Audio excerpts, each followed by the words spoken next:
In 1968, at the height of the war in Vietnam, 14,000 Americans were killed and 46,000 were wounded.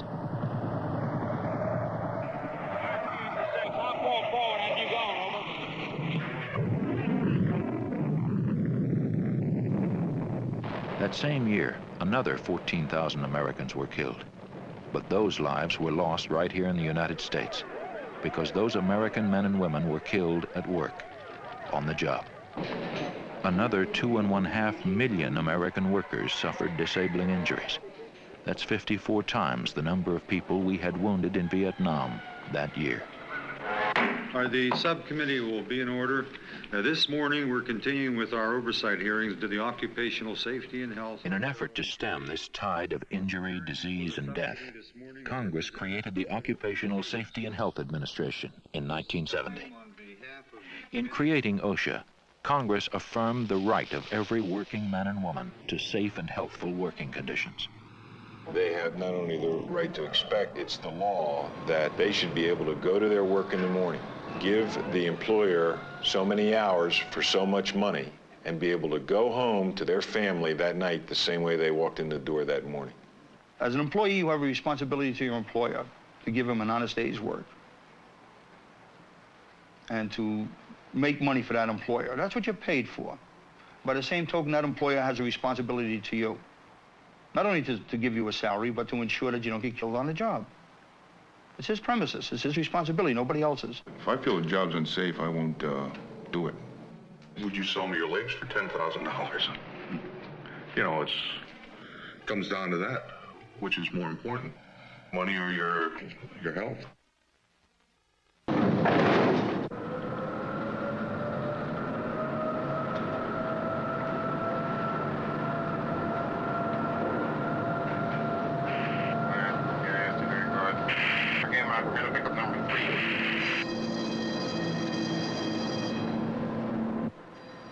Health and safety hazards are found throughout American industry, in virtually every occupation.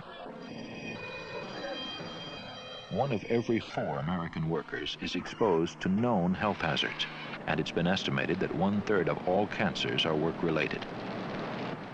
Dust, gases, and fumes found in the workplace cause skin and lung diseases, heart problems, nervous disorders, and can even cause workers to become sterile or to have children with birth defects. 1 out of 6 Americans is exposed to hazardous noise levels on the job, noise which can cause permanent hearing loss. You know, it'll happen and you never realize it's happening to you. You start losing your hearing and never realize it. When you go home, I know myself now, I turn my television set up louder than what I did when I wasn't working in the mill, when I was just going to college. I turned it up a lot louder now than what I did then. When you come out of the mill, you go in the work in there, and when you get on the outside, you can't hear for 2 hours. At night, you can lay down and hear them looms running at home. You know, when you lay there by yourself, everything gets quiet. You can actually hear the looms running, and you're 10 miles away from them. Once OSHA has learned of a workplace health or safety problem, it often turns to NIOSH, the National Institute for Occupational Safety and Health, to do the scientific research necessary to control the hazard. This research provides the groundwork for OSHA's standards, which are formal regulations that specify safe working procedures or limit the amounts of dangerous chemicals to which workers can be exposed. Enter, in, out, up, and equilibrate. After NIOSH has completed its work, OSHA makes its proposed standard available to the public for comment and revision. Then one of the more dramatic parts of standard setting occurs. There is usually a public hearing. These public hearings provide an important opportunity for individuals concerned about the issue the standard deals with, affected industries, employers. U.S. Steel Corporation is labor groups, informing these individuals that they do have compensable lung public interest groups to come before the agency and offer their views. However, I do not agree with OSHA's selection. The record of that public hearing is an important part of the information that OSHA ultimately relies upon in deciding what is the appropriate standard to set dealing with that hazard in the industries in which it arises. After the public hearings, OSHA sets a final standard, which all affected employers must obey. OSHA has a staff of compliance officers in the field to inspect workplaces and make sure they meet the standard. Accompanied by representatives of both the employer and the workers, the inspector observes work practices and material handling. Takes noise measurements, and may attach instruments to workers to measure their exposure to airborne substances. Are there any of these The inspector tries to get an accurate understanding of the workplace by talking with both the employer and individual workers. Then it wouldn't make any difference who I sampled? No, I just got rid of it. I'm Chris Short from the Occupational Safety and Health Administration. We do have the right to interview employees privately, and we do insist on that. We like to talk to the employees to get a good feeling of what the employee feels are the hazards there, what types of processes may be going on at a different time than we're there, whether the employee has any health problems. OSHA's work doesn't end with the completion of the inspection. The point is not simply to find hazards or to penalize employers who violate OSHA standards, but to work with employers and workers to correct dangerous conditions. That's exactly what happened at the Canton Textile Mill in Canton, Georgia. In the textile industry, the major health hazard is cotton dust. Cotton comes into the mill in big 500-pound bales. Now, unfortunately, this bale consists of not just the raw cotton, which has to be spun into yarn, but leaves and dirt that's accumulated in the harvesting process. And these leaves and dirt break into very fine dust in the process of opening the bales and the early operations of carding the fine fibers and spinning the yarn. As a result, there's a very fine dust emitted and that exists in the air in the cotton mill. It causes people to cough and it causes breathlessness. And eventually, after long exposure, it causes total disability due to what is popularly known as brown lung disease, technical name being byssinosis. Disease of the lungs, which is crippling and ultimately can cause early death. OSHA had adopted a standard to protect workers from brown lung disease by limiting the amount of cotton dust in the air. But in 1973, some Canton workers felt their plant wasn't meeting the standard. The cotton dust was bad, and you couldn't see when you opened the doors. It all fogged in your face, and you can't breathe in it. I go in there, when I come out, you could tell it. You could feel the tightening of your chest, you know. And it'd take you a while to breathe, you know, get your breathing back normal. You worked in there a while, just feel like you'd been eating dirt or something. One of those workers complained to the local OSHA office and asked for an inspection of the mill. We were there as a result of a complaint and about these conditions, and found them to be true and cited them for these and gave them a period of time to abate. We felt like that they could come into it in a relatively short period of time by improving ventilation, and we gave them 6 months to correct the first violation on cotton dust, but they were unable to do that. Our first attempt at dust removal equipment was one where we spent about $200,000, and it didn't bring the dust level down. Since the company couldn't meet the OSHA standard in the time permitted, they asked for, and OSHA granted, a series of extensions. Each of our abatement periods, as I remember them, was for a year's extension from the original. I think we were granted a 1-year abatement to take corrective steps, and we moved as rapid as we could. We're not able to meet conditions. We asked for another one, and so forth. About this time, the workers' union challenged these delays. The OSHA did approve an additional extension of 1 year for the company to meet the standard, making it the fall of '76. Well, before that fall of '76 came around, we were determined to see to it that no additional delays occurred. The disagreements between the company, the workers, OSHA, and the union were finally resolved when the company came forward with a new plan to meet OSHA's standard. And this plan was different from the old in that they specified exactly what machinery they had intended to buy. They provided a guarantee by the machinery manufacturer that if this equipment were installed, the cotton dust standard would be met. The installation of the new equipment produced dramatic results. As a result of what we've done, it appears that we can conservatively say that we have improved our dust conditions by tenfold or possibly 15-fold. This case is important in that it demonstrates what can be done when you have an active local union that is aware of its rights under the law, and the coordination of the international union and the local union to assure that the workers get the rights vindicated. OSHA made all the difference in the world. If these companies didn't have someone to set standards they have to go by, they would just do what they want to. That's the best thing ever happened to the working people when OSHA came involved. It cost Canton Mills almost $1 million to reduce the levels of cotton dust and meet OSHA's regulation. But by doing so, the company has protected the health of its workers for many years to come. Very often, in concentrating on the apparent cost of achieving the regulation, we lose sight of the cost of not regulating at all. In the case of cotton dust, for example, there are 40,000 documented cases of respiratory disease caused by exposure to cotton dust in the textile industry. That is a tremendous expense, not only to those workers and their families, but to society as a whole. Workers are being injured. Workers are being diseased. They're losing their livelihood. They're having to have medical exams, medical care, which is very expensive.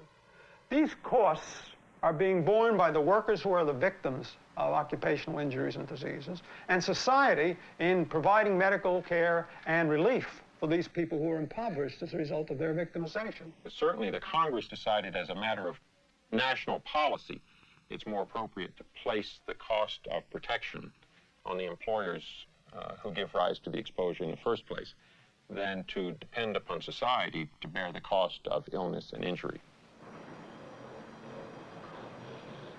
We have here at United Foundries made every effort to try to clean the foundry up.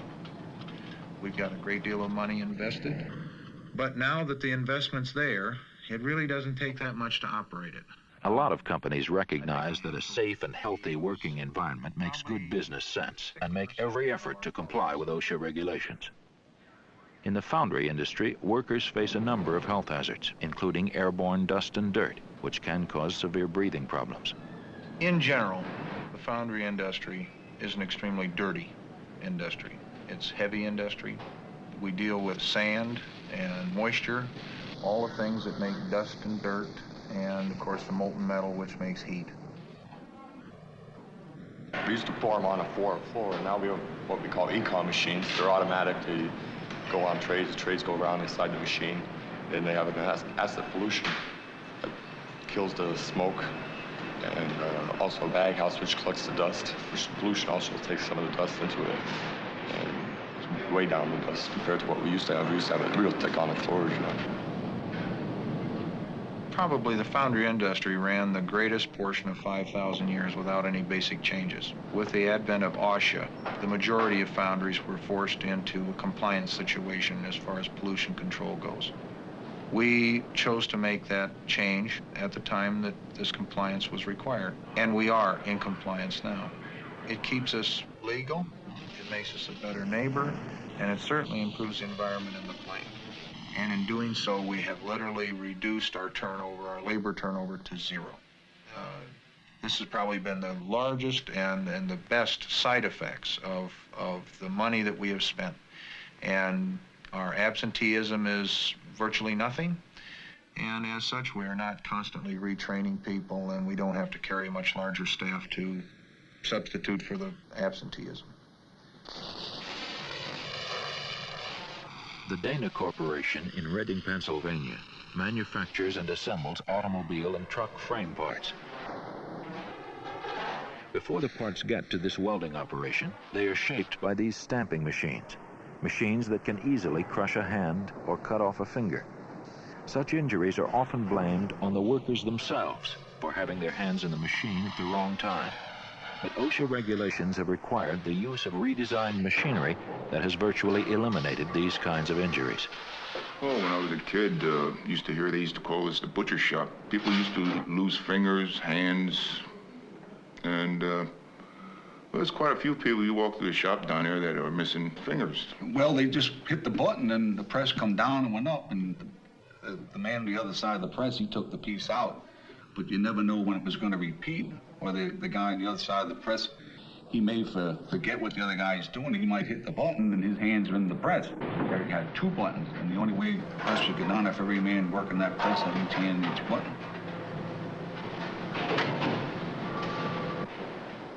To encourage the kind of solutions to problems we've seen at Dana and United Foundries, OSHA has established a consultation program that's provided free of charge. While the consultants are funded by OSHA, they work directly with the employer at his place of business, pointing out hazards present in the workplace and offering advice on correcting them.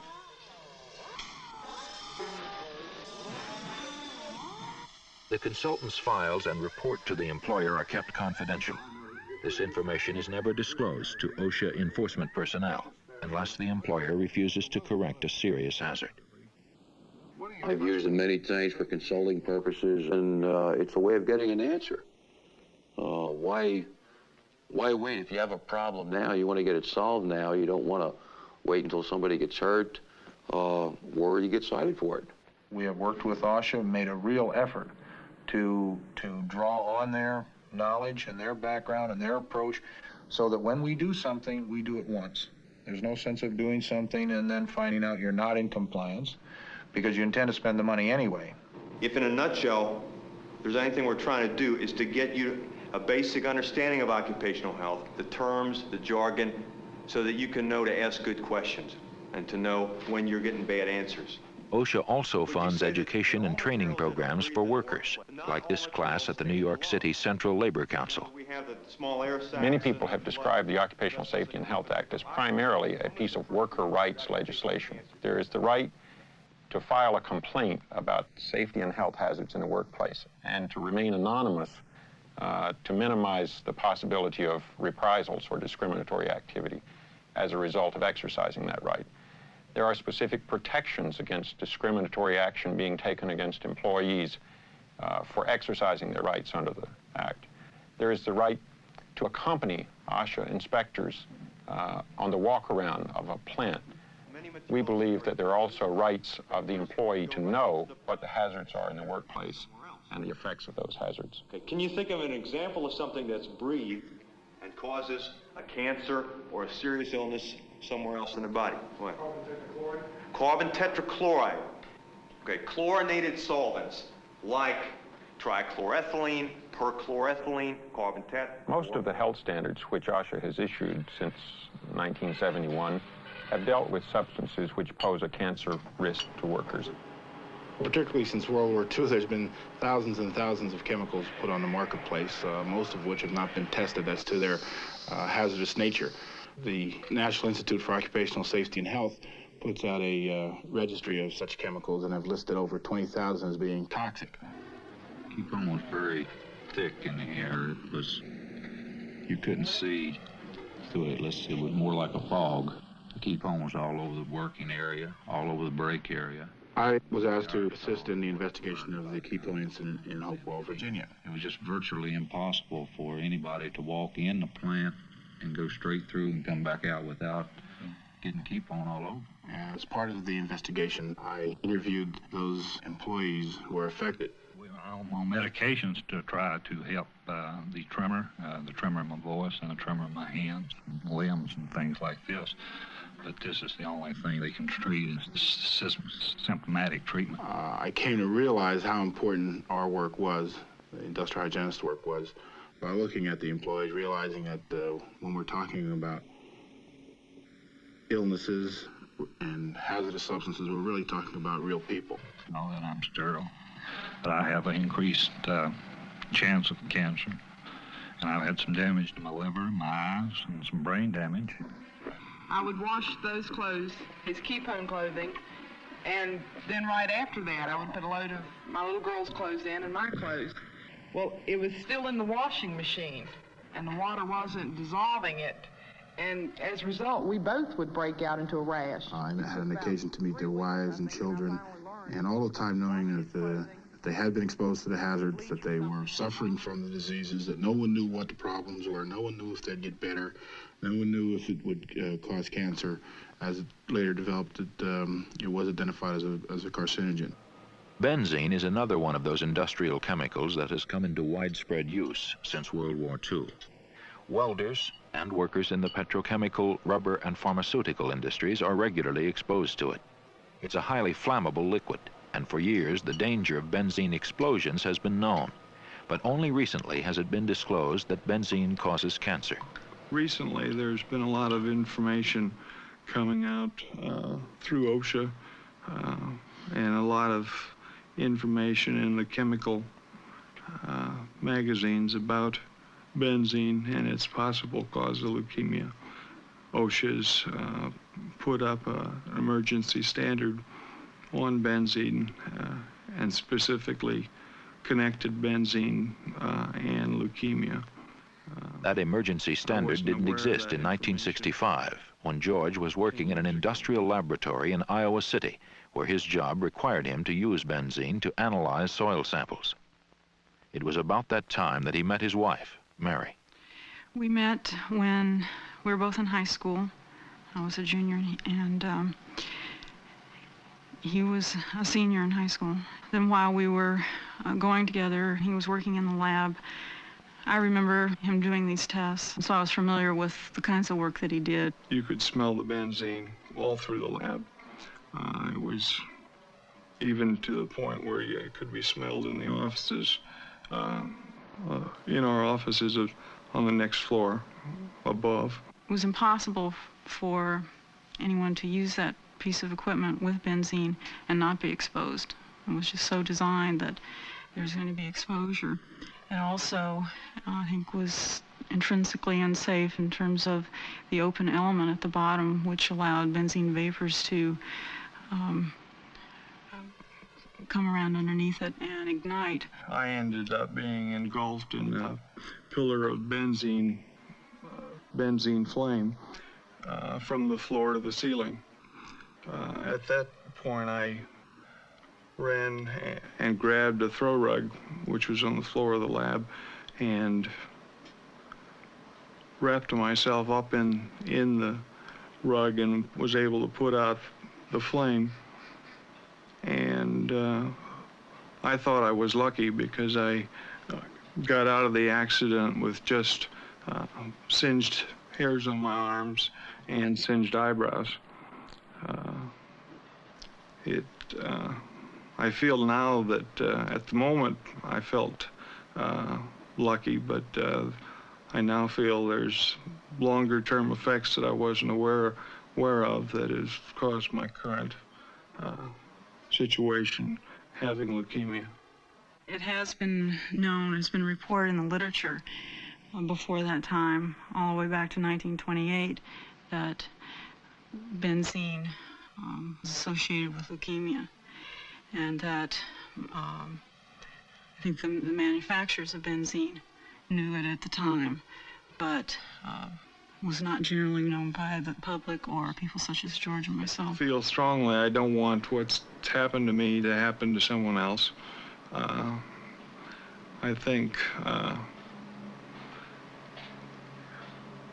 being aware of the hazards and being protected from them as best possible is something that should be taken care of so that you don't cut off a man's life at 33.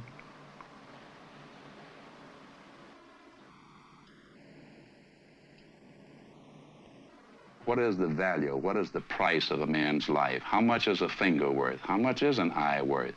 How much is not being able to hear someone call your name or listen to music? How much is that worth? I think we owe it to the next generation to make it better for them than what we have to go through with. It's not 100% now, but work has been done, and I think if we keep this attitude and fight and make it better for the other generation, they're going to appreciate it.